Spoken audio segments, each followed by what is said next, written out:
On y va, on passe à Jean-Jacques qui est là. Alors Jean-Jacques, c'est sa première fois, il est très stressé, il enchaîne les œufitoses là depuis tout à l'heure. On est sur YouTube Rouge. Financé par Sanofi, merci. Financé par Sanofi, mais il est dedans Jean-Jacques, pas de marque. Sinon on doit toutes les citer. Vas-y Jean-Jacques, à toi. Bon, alors, moi je vous propose de découvrir quelques youtubeurs, comme on dit, des gars ou des filles qui s'expriment politiquement grâce à des chaînes sur la plateforme YouTube.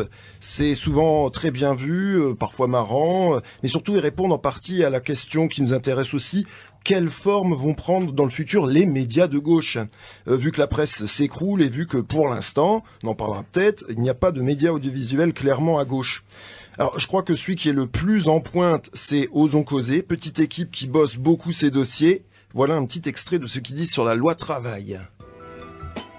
Alors c'est la deuxième grande réforme du droit du travail qu'on a en 2 ans, et la grande justification de ces réformes, c'est que le droit du travail il serait trop protecteur, il serait trop strict en France et que ça empêcherait les patrons d'embaucher. Du coup, ce qu'il faudrait faire, c'est assouplir le droit du travail pour libérer les énergies, redonner confiance aux entrepreneurs et enfin permettre de faire baisser le chômage de masse. Alors nous, on s'est dit, ce serait bien comme histoire, mais ce qu'il faut voir, c'est est-ce que c'est vrai. Donc ce qu'on est allé faire, c'est qu'on est allé regarder les études en économie et on allait voir si effectivement baisser le droit du travail, ça allait permettre aussi de baisser le chômage. Et là, ce qu'on a découvert, c'est qu'en fait, en 30 ans de recherche, on n'a aucune preuve que diminuer le droit du travail, ça diminue aussi le chômage. Alors ce qui nous a mis la puce à l'oreille, c'est une interview sur France Inter. Alors c'était une interview de Philippe Aghion, qui est un des conseillers économiques principaux de Macron, et c'est une des têtes pensantes derrière les lois travail. Et Philippe Aghion, le journaliste, lui demande, alors est-ce qu'on a au moins une preuve que flexibiliser le droit du travail, ça va faire baisser le chômage? Et alors là, on a vu un truc très bizarre, on a vu Philippe Aghion qui s'est mis à bafouiller, il était complètement en PLS, il était incapable de citer la moindre étude. Mais ça, vous nous le dites au doigt mouillé ou c'est prouvé scientifiquement? Je pense qu'il y a eu des études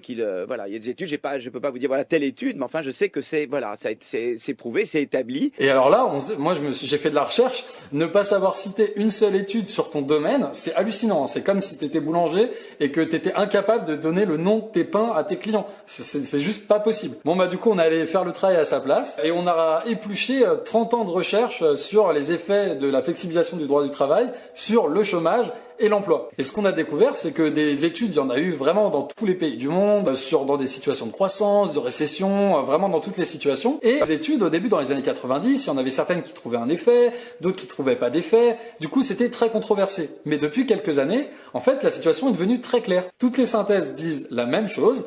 Le premier point, c'est que on n'a aucune preuve que flexibiliser le droit du travail, ça fait baisser le chômage. Ça, c'est clair, tout le monde est d'accord. Et le deuxième point, c'est que flexibiliser le droit du travail, peut-être que ça créerait des emplois. Alors, ça paraît bizarre. Comment c'est possible que ça puisse créer des emplois si ça fait pas baisser le chômage?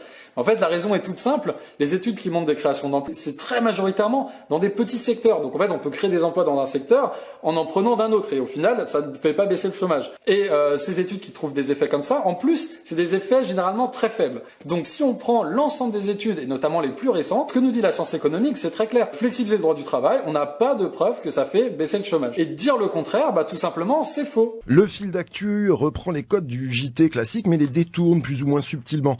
Là, il s'intéresse au statut du petit patron dans cette loi travail qui risque fort d'être le dindon XXL de la farce.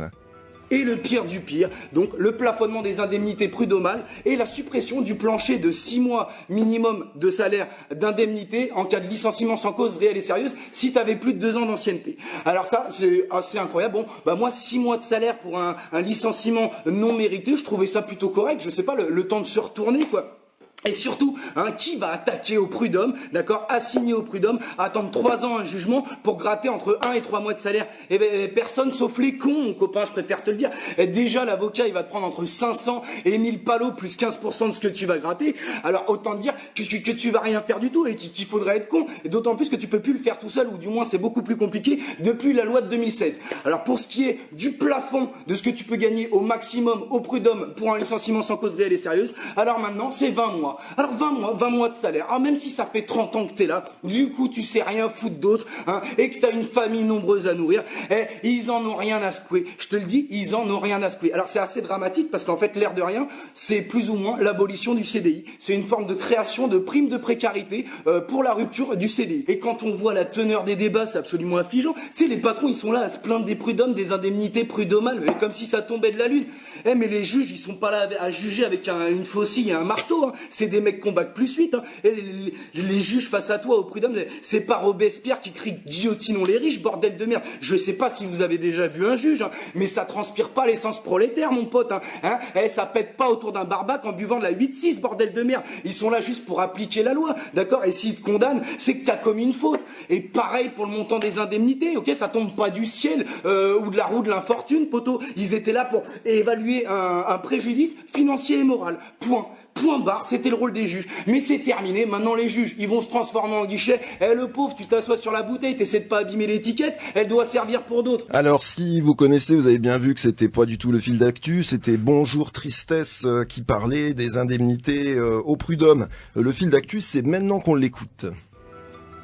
On voit mal en quoi ces ordonnances vont profiter aux petits entrepreneurs. Prenons l'exemple du plafonnement des indemnités prud'homales. En 2014, seulement un tiers des arrêtés prud'homaux concernaient des entreprises de moins de 11 salariés, alors même que ces dernières représentent plus de 90% du total des entreprises françaises.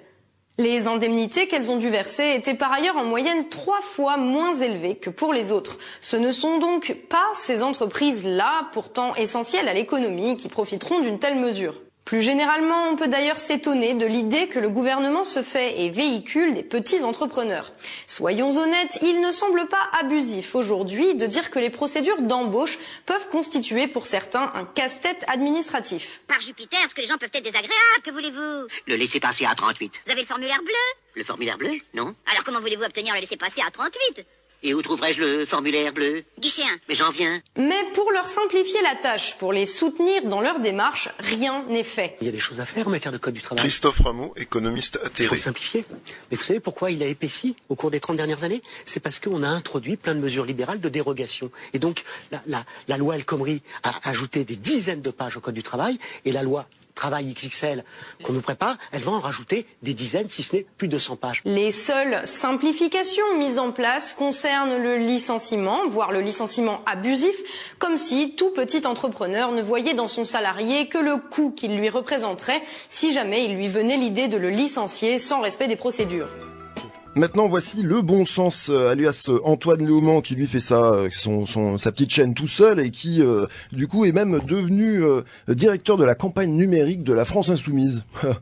Autre problème donc contenu dans ces ordonnances, c'est la transformation du compte de pénibilité en compte professionnel de prévention. Alors désormais, un départ en retraite anticipé sur la base de la pénibilité au travail sera conditionné à l'existence chez le travailleur d'une maladie professionnelle. Et puis il y a 4 critères qui sont exclus de la pénibilité. Le mot pénibilité disparaît parce que Emmanuel Macron trouve que le mot pénibilité, ça donne une impression, vous comprenez, que le travail serait quelque chose de difficile. Et c'est vrai que dans certains cas que lui ne connaît pas, le travail est effectivement pénible. Et donc, de ce compte pénibilité, qui donc perd son nom, sont retirés 4 critères de pénibilité. Le contact avec des substances chimiques n'est plus un critère de pénibilité. Le port de charges lourdes n'est plus un critère de pénibilité. La position pénible n'est plus un critère de pénibilité. Celui-là, c'est celui où on se rend le plus compte qu'ils se foutent de notre gueule, puisque une position pénible ne fait plus partie des critères de pénibilité. Moi, je trouve que le foutage de gueule atteint son maximum avec celui-ci. Et enfin, les vibrations mécaniques sont retirées des critères de pénibilité. Donc vous voyez qu'on a retiré tout un tas de choses qui font partie de la pénibilité réelle du travail, mais qui sont retirées par le gouvernement des critères de pénibilité, qui donc ne sont plus des critères de pénibilité, mais changent de nom et deviennent des choses qui arrivent au travail, mais qui n'existent plus en tant que critères de pénibilité. Alors vous avez pu entendre quelques extraits de quelques youtubeurs, extraits partiels par définition, axés sur la loi travail. Je ne peux que vous recommander d'aller directement les découvrir pour entendre ce qu'ils disent. Puis il y en a plein d'autres, le Stagirite, Demos Kratos, Je suis pas content, Acropolis. On en reparlera si mes camarades ici présents choisissent pas de mettre fin à mon CDI de chantier.